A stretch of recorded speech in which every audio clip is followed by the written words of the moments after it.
معنا وليد ركراكي، واحد من صناع هذا المسار التاريخي في كأس العالم. وليد، فوق طاقتك لا تلام، مجهود كبير من طرف اللاعبين المجموعة ككل، رغم الإصابات رغم كل ذلك اليوم شفنا فريق وطني قاوم المنتخب الفرنسي بطل العالم. هنيئا لكم بالمسار، ما يمكنليش نقول شي حاجة أخرى. لا لا، اللي مهم هي حطينا الماكسيموم. شوف الدراري تقاتلوا حتى الدقيقه الاخريه كنا باغيين نديوها. حنا فرقه اللي قويه، اللي كتعرفش كدير، كتسنى غدير اون ايغور. هادشي اللي درنا في اول الماتش. ضيعنا بزاف د اللعابه، حطوا لو ماكسيموم. مزراوي كان مريض لعاب، غنم سايس حتى هو شفتي خرج دغيا.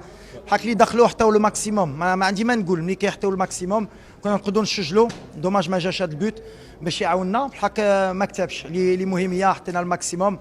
يسمحوا لنا المغاربه، كنا باغيين نجيبوهم في الفينال بحال مرة أخرى إن شاء الله. أكيد وليد، رحلة متواصلة، الأمل هو أن نكونوا ثالث العالم. المباراة المقبلة أمام كرواتيا، أكيد تحضير هذه المباراة اللي نتمنوا على أنها تكون ملحمة تاريخية أخرى لأسود الأطلس في المونديال. لا، غنحطوا الماكسيموم بحال ما غاديش تكون سهلة. ملي كتحطي واحد لو ماكسيموم بحال اللي حطيتيه الماتش هذا، غنشوفوا الدراري اللي ما لعبوش حتى هما نحطوا لهم الوقت ديالهم، واخا نبغيو نساليو تخوازيام مي غنردوا البال. عندنا بزاف ديال بليسي، غنشوفوا. اللي مهم هي حطينا الماكسيموم. دابا ما غاديش نفكروا في هذا الماتش، دابا غنرتاحوا، غنشوفوا، غنجمعوا، غنقول لهم برافو للدراري باسكو تقاتلوا. هادشي اللي كيامني. شابوبا، تبارك الله عليك خويا. كان معنا الناقب الوطني وليد ركراكي.